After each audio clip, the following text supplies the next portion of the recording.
बिस्मिल्लाहिर्रहमानिर्रहीम। अस्सलाम वालेकुम नाज़रीन, प्रोग्राम आप देख रहे हैं 7 से 8 सना हाशमी के साथ। मैं हमेशा अपने इब्तिदाइया में कहती हूँ कि मैं उम्मीद करती हूँ कि आप तमाम लोग खैर खैरियत से होंगे। आज भी यही अल्फाज दोहराना चाहती हूँ, लेकिन इस शहर में जहाँ मैं रहती बसती हूँ, इस शहर में आफियत नहीं है। मेरे मुंह में खाक। मैं जब भी कभी इस तरह के अल्फाज अदा करती हूँ तो पहले अपने लिए ये लफ्ज़ इस्तेमाल कर लेती हूँ। हो सकता है जब मैं ये बात कह रही हूँ, मैं आपके साथ ये प्रोग्राम आप मुझे देख रहे हो करते हुए, तो शहर के किसी भी इलाके में स्नैचिंग हो रही हो, कहीं किसी को खुदा न खास्ता फायर करके मार दिया गया हो, किसी से पैसे लूट लिए गए हों। और आजकल अभी बात कर रहे थे मेरे मेहमान कि आजकल फैशन है, ताज़ा ताज़ा सीज़न है, तो किसी का जानवर लेके भाग गए हों। मतलब ये शहर जिसमें हम बसते हैं, जिसमें हमें कहा जाता है कि कॉस्मोपॉलिटन सिटी है, इतने बड़े लोगों के मुल्क होता है जिस शहर में हम बसते हैं, लेकिन इस शहर का मसला यहाँ पे इत्तिका जैसे गोल्ड मेडलिस्ट, हीरे बच्चे, लड़के, कड़ियल जवान जो कुछ नहीं कर रहे, मतलब बेचारे पढ़ रहे, लिख रहे हैं, मुल्क की बेहतरी के लिए मुस्तकबिल बना रहे हैं, उनको आकर लुटेरे मारकर चले जाते हैं और उसके घर पे जनाजा जाता है। एक बच्चा जो पता नहीं किन हालात और मसाइब से निकलकर शहर में वापस लौटता है, अपने घर आता है, अपने खानदान के पास आता है, कमाने का कोई हालात नहीं है। शहर में बेरोजगारी इतनी बढ़ चुकी है कि मैं आपको इसकी क्या मतलब कितना इस पर रहूं मैं इस शहर के लिए। वो लड़का यूट्यूबर था, वो वहां पे बेचारा यूट्यूबर एक वीडियो बनाने के लिए गया, उसकी जान एक गार्ड ने ले ली। और जब उस गार्ड की गुफ्तगू मैंने सुनी तो मैं आपको अपने दिल की बात कहूं, मुझे लगा कि शायद हमसे बहुत बड़ी गलती हो रही है। हम इस शहर के साथ जानबूझकर खेल रहे हैं।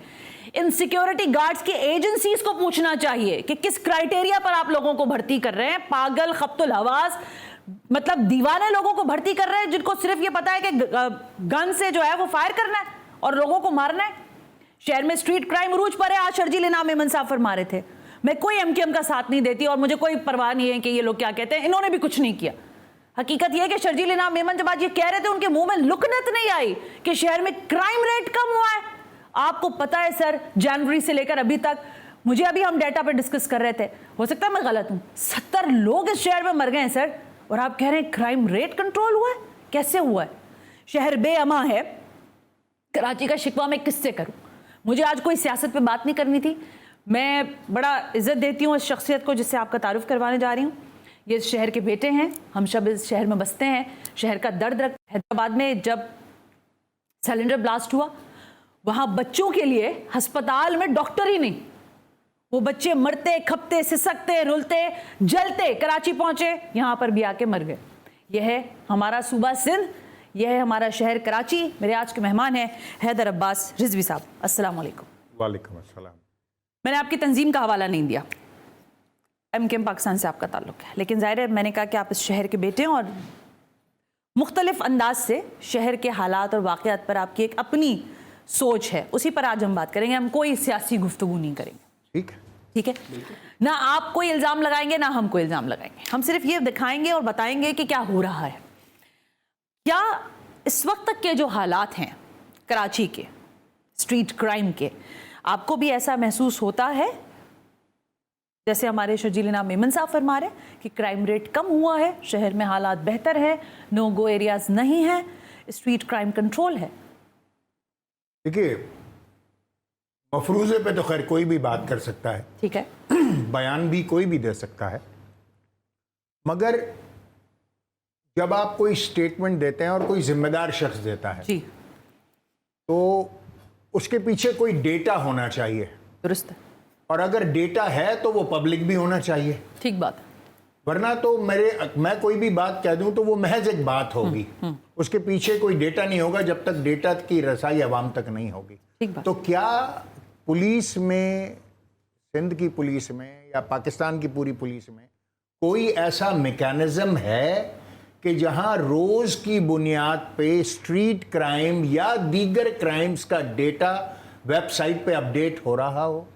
क्या कोई ऐसा तरीक़ेकार है जहां पर इस बात को यकीनी बनाया जाए कि होने वाले स्ट्रीट क्राइम को रिपोर्ट जरूर किया जाए? क्योंकि मेरा मानना तो ये है कि यहाँ पर आधे स्ट्रीट क्राइम रिपोर्ट नहीं होते। ठीक है। और अगर स्ट्रीट क्राइम रिपोर्ट होता है तो वो सिर्फ इस बुनियाद पर कि अगर डाकू मोबाइल के साथ किसी का वॉलेट भी ले जाएं और वॉलेट में शनाख्ती कार्ड या क्रेडिट कार्ड या बैंक कार्ड हो, जिसकी बुनियादी रिक्वायरमेंट ये है कि अगर आपको शनाख्ती कार्ड दोबारा बनाना है Obviously. या बैंक कार्ड या क्रेडिट कार्ड बनाना है तो आपके पास FIR होनी चाहिए। दुरुस्त बात है। वरना लोग थाने जाने के लिए तैयार नहीं है, जहमत नहीं करते, क्योंकि उनको पता है कि वहां पर उनके साथ वही सुलूक होगा जो एक स्ट्रीट क्रिमिनल के साथ होना चाहिए। Absolutely right, I Nobody agree. is there to help them out. Agreed with your 2 point. घंटे वो थाने में बैठे रहेंगे, SHO साहब गश्त पर होंगे, हवलदार के पास टाइम नहीं होगा, हेड मॉडरेटर होगा नहीं, और एक कच्ची रिपोर्ट यानी एक सादे कागज पर 3 लाइनें काली करके वो दे दी जाएंगी, और जब वो दे दी जाएंगी तो उसके बाद उसकी कोई कानूनी हैसियत नहीं। सही बात है। इसका सिर्फ ये है कोई कि डेटा आपने एंट्री नहीं है थाने ना? में रिपोर्ट कर दी है। सिर्फ इस बुनियाद पर लोग जो है वो थाने जाते हैं कि अगर शनाख्ती कार्ड, क्रेडिट कार्ड या बैंक कार्ड चला जाए, वरना मोबाइल को तो अब कोई रिपोर्ट भी नहीं करता। शहर में कौन सा आदमी ऐसा है, कोई एक आदमी बताइए कि जिससे मोबाइल फोन ना छना हो, जिसके अगेंस्ट एक स्ट्रीट क्राइम ना हुआ हो, जिसकी गाड़ी ना गई हो, जिसकी मोटर बाइक ना छिन गई हो।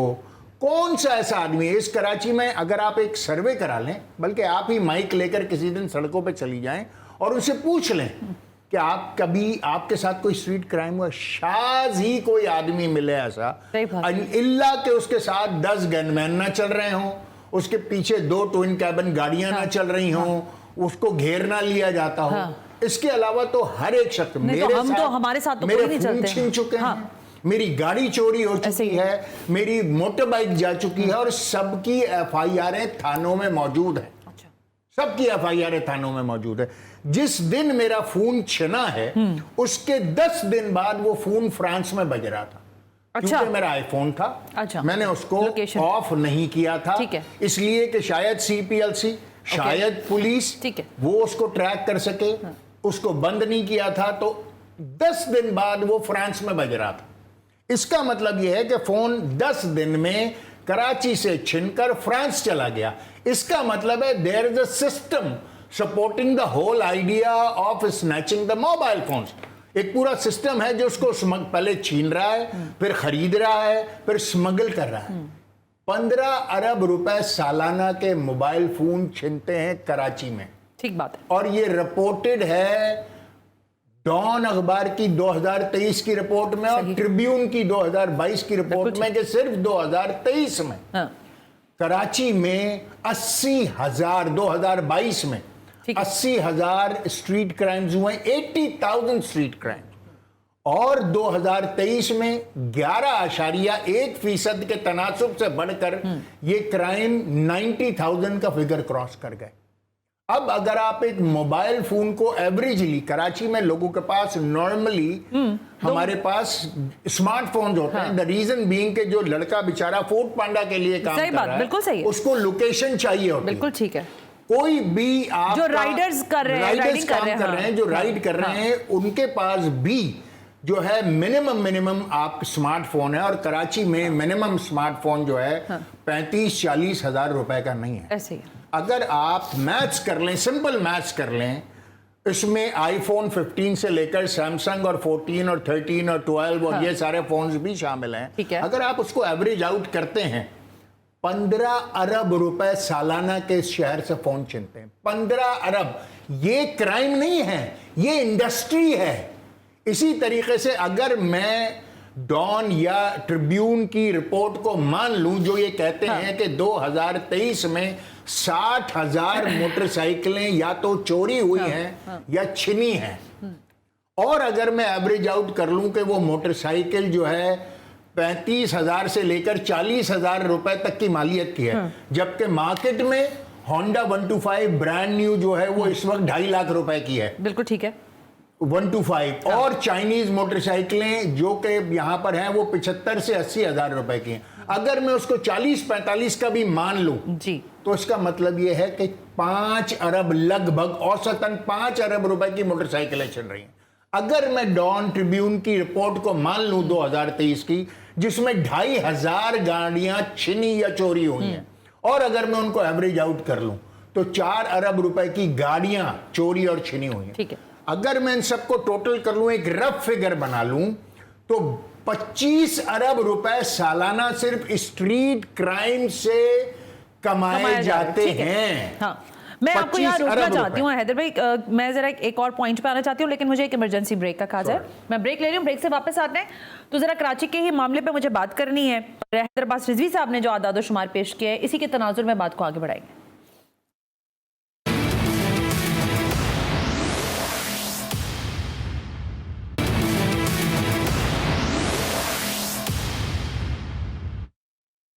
Welcome back. हम ब्रेक पर थे। हैदर अब्बास रिजवी आज मेरे मेहमान हैं और मैंने कहा कि हम कोई सियासी गुफ्तगू नहीं कर रहे, शहर के हालात पर बात कर रहे हैं। हैदर अब्बास रिजवी साहब, आप कुछ फरमा रहे थे, फिर मैं अपना सवाल पुट अप। जी, मैं एक बात खास तौर पर आपकी तवज्जो दिलाऊंगा इस बात पर कि अक्सर जब कराची के लिए स्ट्रीट क्राइम्स की बात होती है तो जवाब ये सामने सुनने को मिलता है, दुनिया के हर बड़े शहर में ऐसा होता है, हर मेगा सिटी में ये क्राइम होता बिल्कुल है, ऐसे। हर कॉस्मोपॉलिटन सिटी में ये क्राइम होता है। मेरा काउंटर आर्ग्यूमेंट इस पर यह है कि जनवरी की पहली से लेकर मई की 30 तक, या चलिए आप 7 जून तक गिन लीजिए, आज तक गिन लीजिए, 75 नौजवान लड़के मारे गए हैं। दुरुस्त बात है। 75। यानी कराची वो शहर है जहां पर इत्तिका जैसा नौजवान, जो कि हमदर्द से गोल्ड मेडलिस्ट था, जो MBA कर रहा था IBS से, जो मोस्ट प्रेस्टिजियस इंस्टीट्यूट है, अपने घर के बाहर मार दिया गया। और डाकुओं ने पहले उसको गोली मारी है, बाद में उसकी जेब से फोन निकाला है, वो उसकी वीडियोस बाकायदा घूम रही है सोशल मीडिया पे। पहले गोली मारी है, यानी इसका मतलब यह है कि वो उसको मारने आए थे और बोनस में फोन और मोटर बाइक भी ले गए हैं। इसी तरह मैंने तुराब के वालिद को अपने बेटे के बहने वाले खून पर जो सड़क में स्ट्रीट क्राइम के नतीजे में बह गया, उस पर मट्टी डालते देखा है। मतलब किसी जमीन क्यों नहीं फटता, आसमान क्यों नहीं फटता और जमीन क्यों नहीं सरकती लोगों के पैरों से कि एक बूढ़ा बाप एक जवान बेटे के खून पर मट्टी डाल रहा है। कितना खून पर मट्टी डालेगा ये शहर, किस कदर। कोई स्ट्रीट क्राइम को रोकने वाला नहीं। उसकी वजह यह है कि इसमें लोग इन्वॉल्व हैं, एक सिस्टम है यहां पर। एक आप अपनी बात कर लीजिए, मैं इसी सिस्टम पे पूछना चाह रही थी। ये सिस्टम के अंदर सिस्टमैटिक क्राइम प्रिवेल किया जा रहा है, निज़ाम से शिकवा आप कर रहे हैं, मैं कर रही हूं, बाकी लोग कर रहे हैं, सियासी जमातें सारी कर रही हैं। ये कौन है जो ये सब कुछ चला रहा है? एक इनविजिबल गवर्नमेंट है यहां पर, एक इनविजिबल गैर मरई हुकूमत है यहां पर, जिसको कोई अनटचेबल्स हैं ये। अच्छा, अनटचेबल्स कौन? आपको ये रोजमर्रा की बुनियाद पर खबरें नहीं मिलती कि खुद पुलिस के लोग इन्वॉल्व हैं इस क्राइम में? जी। क्या पुलिस, अभी परसों मैं एक वीडियो शो देख रहा था, इकरार का नाम ले, बिल्कुल इकरार ने ये दिखाया है कि AVCC का एक DSP पुलिस मोटरसाइकिलें जो चोरी हो रही हैं उनको AVCC के थाने से बेच रहा है। बिल्कुल ऐसे ही मैंने देखा था। क्या आपने ये नहीं देखा कि औरंगी के अंदर वो जो DSP थे, डकैती में DSP और SSP जो है उनको जेल हुई और उसके बाद अब वो बाइज्जत बरी हो गए, क्योंकि इंक्वायरी भी पुलिस का काम था। पेटी बंद भाई है ना, कैसे बताएंगे? आप खुद ही क्राइम करते हैं, खुद ही मुद्दई हैं, खुद ही मुंसिफ हैं, खुद ही गवाह हैं, खुद ही जिरा कर रहे हैं, खुद ही वकालत कर रहे हैं, तो फिर कैसे पकड़े? क्या आपने नहीं देखा कि शॉर्ट टर्म यहां पर किडनैपिंग में बिल्कुल अभी रेंजर्स ने रेड किया है इसको, जो हमारा एंटी टेररिज्म, काउंटर टेररिज्म की बिल्डिंग को, ठीक है, और वहां से लोग निकाले हैं। तो अब जब ये बुनियाद, मुझे ये बताइए कि इस शहर में ना पुलिस इस शहर की है, ना डाकू चोर इस शहर के हैं, ना भिखारी इस शहर के हैं, और ना दीगर क्राइम करने वाले इस शहर के हैं। यहां तो सीजन लगते हैं।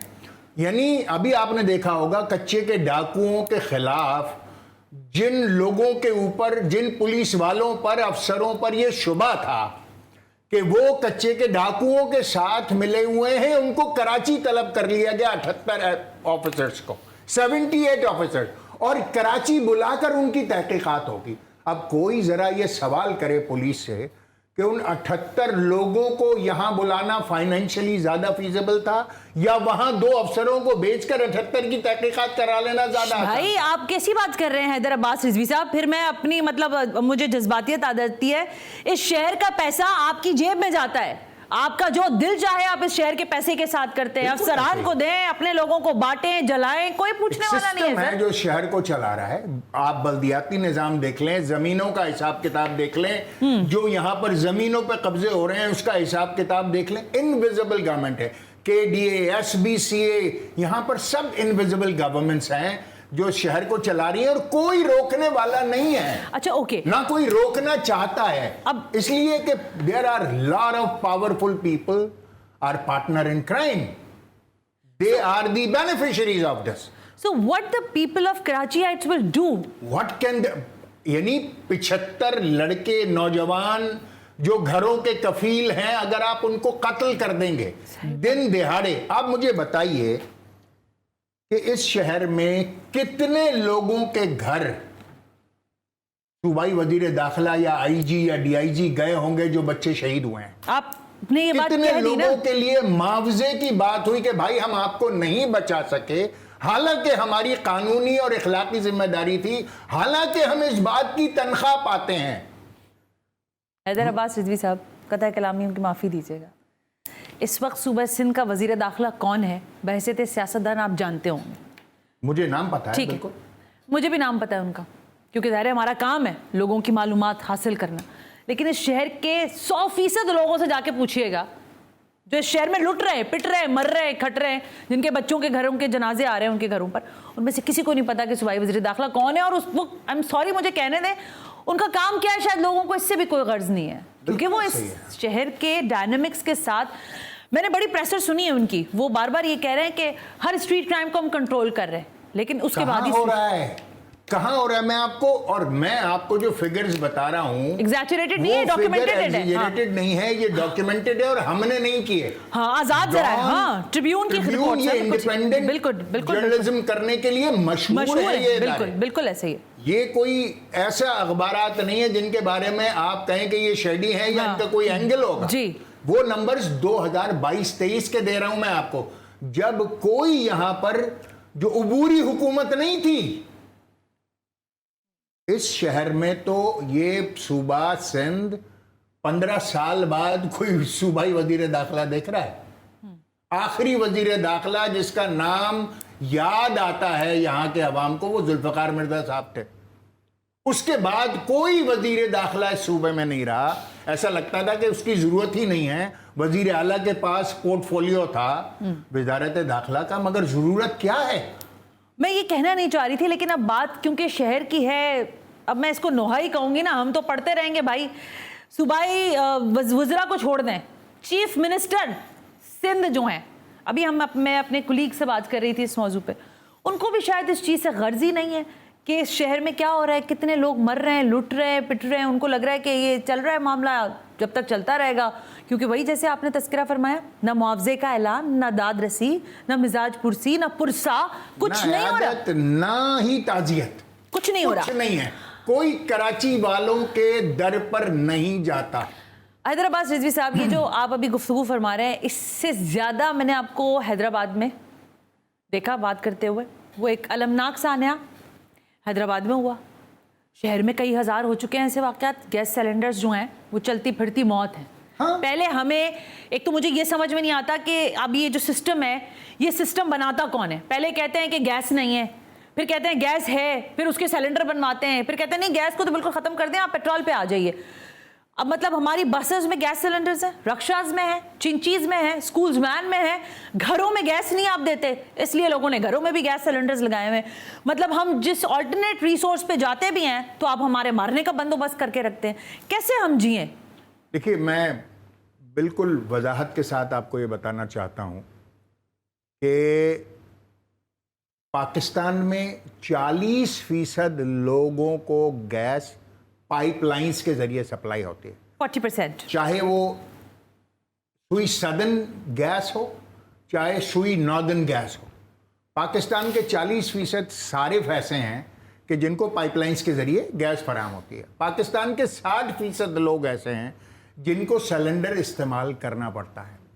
इसकी जो कंट्रोलिंग अथॉरिटी है उसका नाम है OGRA, oil and gas regulatory authority. इस रेगुलेटरी अथॉरिटी का काम यह है कि वो गैस के सारिफीन तक न सिर्फ गैस को पहुंचाए बल्कि बाहिफाजत पहुंचाए। अब यहां हिफाजत का जब लफ्ज आ जाता है तो पाइपलाइंस के जरिए तो हिफाजत से तरसील हो जाती है। 60% पाकिस्तान के अवाम गैर महफूज हो जाते हैं due to the quality of cylinders. पहली बात, क्वालिटी ऑफ सिलेंडर में क्या है? क्वालिटी ऑफ सिलेंडर में दो चीजें आती हैं। बीइंग ए केमिकल इंजीनियर मैं आपको यह बात बता रहा हूं।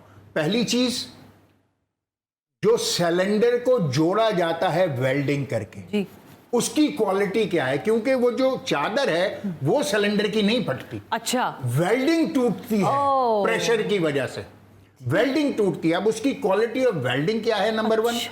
नंबर 2, उसके ऊपर जो वेल्व्स लगे हुए हैं जी, वो कितने कारआमद हैं?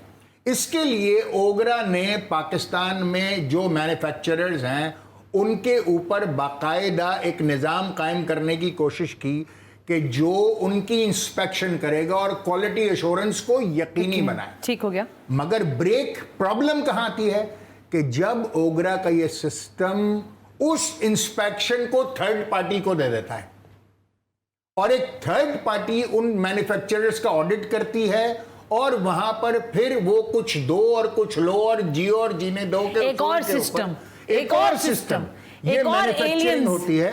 और ये मैन्युफैक्चरिंग, अफसोस की बात यह है कि ये मैन्युफैक्चरिंग इतनी अनकंट्रोल्ड है कि पाकिस्तान भर में अगर कहीं टूट फूट हो जाए गैस सिलेंडर्स में तो लोग जाकर एक आम वेल्डर से उसकी वेल्डिंग करा के ले आते हैं और उसके ऊपर कोई कंट्रोल नहीं। मैं दुबई में 2.5 बरस रहा अपनी जलावतनी के जमाने में। दुबई में गैस के लिए पाइपलाइंस नहीं है, सिलेंडर्स होते हैं उनके, वहां सिलेंडर्स होते हैं। हाँ।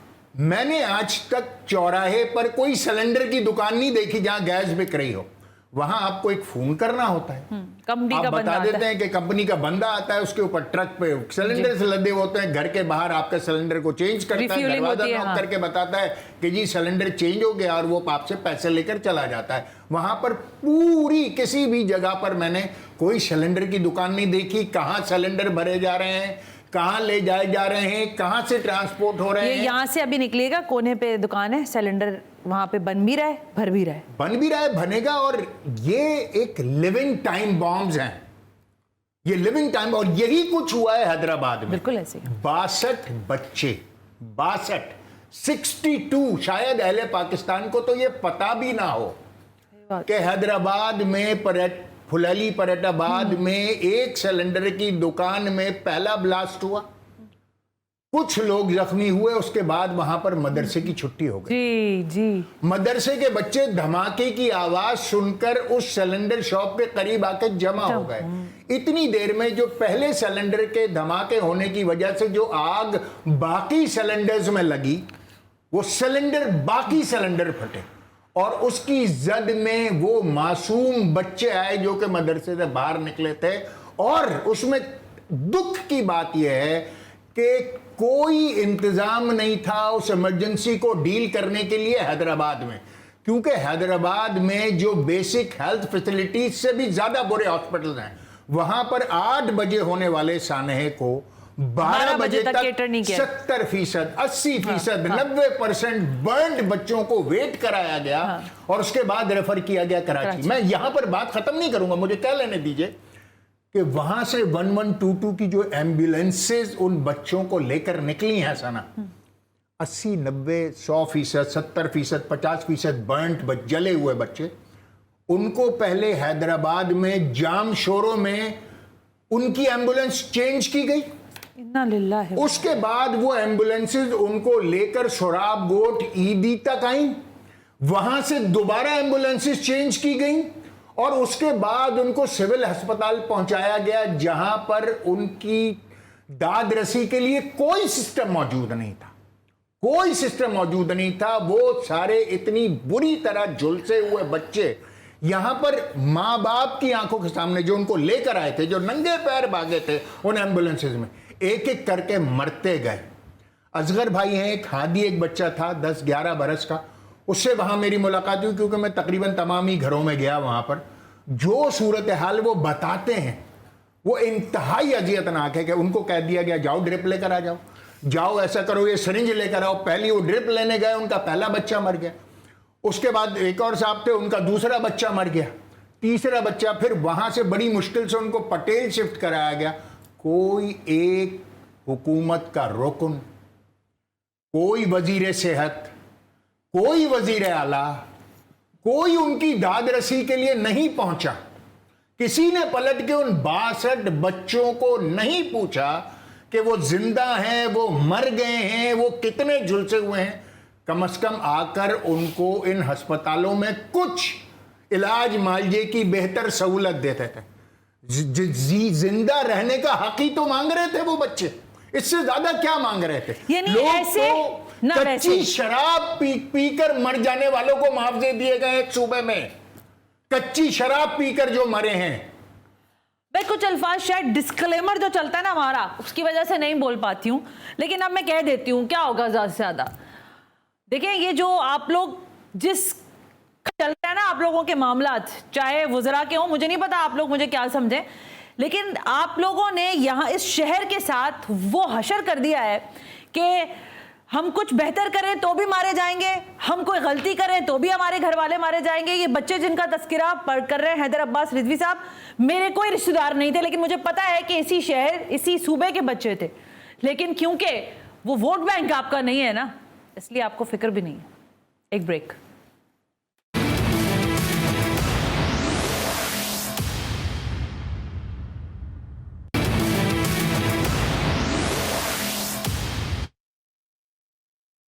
Welcome back. वक्त कम रह गया है, लेकिन हालात कराची के यही हैं जिस पर हम तस्करा आवाज़ उठा रहे हैं। अभी ब्रेक पर जाने से पहले मैं मुगालता राय से काम नहीं लूँगी।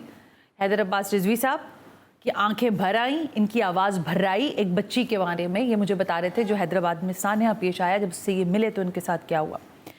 ज़ाहिर मैं वो चीज़ें वापस दोबारा नहीं करना चाहती, क्योंकि मुझे भी बहुत, मैं दिलगिरफ्ता हो जाती हूँ ऐसे मामलात पर। लेकिन हैदर अब्बास रिजवी साहब, आपको अच्छा लगे बुरा लगे, शहर को आप पानी नहीं देते, शहर को आप गैस नहीं देते, ऐसे ही, शहर को आप नौकरियां नहीं देते, ऐसे ही है, शहर को आप बिजली नहीं देते। मैं गलत हो सकती हूँ, लेकिन आपका क्योंकि रीच ऐसी है कि आप हर जगह पहुंच सकते हैं। मैं और बढ़ाऊंगा इस बात को, आप कहिए। इस शहर में कल अगर पानी पर फसादात खड़े हो जाएं, परसों बिजली पर किसी इलाके में दंगा हो जाए, किसी गैस के इशू पर बलवा हो जाए किसी इलाके के अंदर, तो आप लोग आकर ना बात कीजिएगा, ना कंडेम कीजिएगा, ना ये कहिएगा कि ये तो होना ही था। ये हालात जानबूझकर पैदा किए जा रहे हैं, डेलिब्रेट एक्ट है ये लोगों का, और मुझे खदशा है कि धकेल दिया आपने उस नहज तक लोगों को कि वो किसी वक्त भी कुछ कर देंगे। बिल्कुल ऐसे ही है। देखिए सना, आपने कहा कि यहाँ के लोगों के लिए नौकरियां नहीं, हाँ नहीं है, ये कोई ढकी छुपी बात नहीं है। हाँ। सिंध में नौकरियां बिकती हैं, मगर नौकरियां जो देते हैं लोगों को बेचने के लिए, हाँ। उनको भी ये कहकर देते हैं कि ये नौकरियां बेचनी है, मगर किसी मुहाजिर को नहीं बेचना। इस शहर के, हैदराबाद के बच्चों को ये नौकरियां बिकती भी नहीं है। मैं आपको एक नोटिफिकेशन दिखा रहा हूं, ये मेरे पास मौजूद है। नौकरी यहाँ नहीं है, बिजली यहाँ नहीं है, गैस यहाँ नहीं है, पानी यहाँ नहीं है। कल एक नोटिफिकेशन आया है सीएम सिंध का कि अगर किसी यूनिवर्सिटी का कोई कैंपस खोलना हो, कोई डिपार्टमेंट खोलना हो, कोई और उसमें एनहांसमेंट करनी हो, तो वो नहीं हो सकेगी। उस पे भी बैन लग गया है। बवजह कि जी हमारे पास पैसे नहीं हैं। अच्छा, ओके। और अब मजीद किसी तालीम इदारे का नहीं होंगी कोई अगर एक्सपेंशन करना चाहें आप, उस पर भी। कराची में जब से पाकिस्तान बनाए सिर्फ एक यूनिवर्सिटी बनी है, कराची यूनिवर्सिटी, सिर्फ एक यूनिवर्सिटी, कराची यूनिवर्सिटी। उसके बाद कॉलेजेस को, जो एग्जिस्टिंग कॉलेजेस थे, उनको यूनिवर्सिटी का दर्जा दे दिया गया। ऐसे ही बना कोई नहीं। उन्हीं को आपने दर्जा दे ये वो बदनसीब शहर है जिसको खौफ के मारे दुरुस्त गिना भी नहीं जाता, इसको गिनने वाला भी कोई नहीं। कहीं ऐसा ना हो कि आबादी इसकी इतनी बढ़ जाए कि यहां पर सूरत हाल तब्दील हो जाए सूबे में और इस मुल्क में। इस शहर को तो गिनने वाला भी कोई नहीं है। MQM ने बड़ा जोर लगाकर, बड़ी ताकत लगाकर 70 लाख लोगों को मर्दमशुमारी में शामिल करवा लिया, जो कि एग्जेम्प्ट हो। इतना बड़ा मिस कैलकुलेशन। 70 लाख, एक चंक है। 70 लाख के दुनिया में मुल्क होते हैं। ऐसे ही है। कराची की आबादी दुनिया के 96 मुल्कों से ज्यादा है। बिल्कुल है। और ये शहर इस तरीके से चलाया जा रहा है जैसे 9 आबादियाती निजाम में ईस्ट इंडिया कंपनी जो चलाया करती थी। 1857 से पहले की सिर्फ 2 ही चीजें लोगों को पता है। एक 1857 की जंग आजादी और एक 1856 का इंतजामी निजाम, जिसके तहत ये बल्दियात चल रही है, जिसके तहत ये कमिश्नर, डिप्टी कमिश्नर लगे हुए हैं और उनके इख्तियारात इतने हैं कि जैसे गुलामों को कंट्रोल करने के लिए ईस्ट इंडिया कंपनी ने अपने कमिश्नर, डिप्टी कमिश्नर्स को इख्तियारात दिए थे, आज भी वही इख्तियारात मौजूद हैं। कल एक बच्चा खालिद नाम का आयशा मंजिल से महज इसलिए डीसी की टीम ने उठा लिया कि उसने ईद पर कुर्बानी के जानवरों के लिए चारा रोड पर रखकर बेचना शुरू कर दिया था। ये पूरी कराची में खड़े हुए हर मोड़ पर आधी आधी सड़क को कवर किए हुए ठेले किसी को नजर नहीं आ रहे, क्योंकि वो अहले कराची के हैं नहीं। उस लड़के ने महज चारा रख लिया रोड पर कि मैं बेच लूंगा, कुछ पैसे कमा लूंगा। डिप्टी कमिश्नर सेंट्रल साहब की टीम उठा के ले गई। ये सूरत हाल है कि काम भी नहीं कर सकते। और आजादी इतनी कि जानवर लोग, अब सीजन है बकरा मंडियों का या मवेशी मंडियों का, तो अब जानवर लूटे जा रहे हैं। जो जानवर खरीदने जा रहे हैं उनको रास्ते में लूटा जा रहा है और पुरसाने हाल कोई नहीं है। तो यहां पर ना आबादी गिनी जा सके, ना यहां तालीम दी जा सके, ना गैस दी जाए, ना पानी दिया जाए, ना बिजली दी जाए। मैं सिर्फ आपको एक बात बतौर इंतबाह कह रहा हूं, धमकी नहीं दे रहा, इंतबाह कह रहा हूं। ये शहर है डूबा हुआ मिट्टी के तेल में। ये शहर है डूबा हुआ मिट्टी के तेल में, इसे लग ना जाए आग कहीं खेल खेल में। बहुत शुक्रिया हैदर अब्बास रिजवी। मुझे कुछ कहने को बचा नहीं है, लेकिन मैं ये ज़रूर जाते जाते कहना चाहती हूँ कि प्रोग्राम देखकर किसी को भी ये तासुर मिल रहा है कि ये तासुब पर मबनी प्रोग्राम था, तो वो अपने दिल पर हाथ रख के पूछे और सोचे कि क्या इस सूबे और शहर के साथ जो कुछ हो रहा है उसके बाद उसका ये कहना हक बजाने है भी या नहीं। आज के प्रोग्राम से सना हाशमी को इजाज़त दीजिए। अल्लाह हाफ़िज़।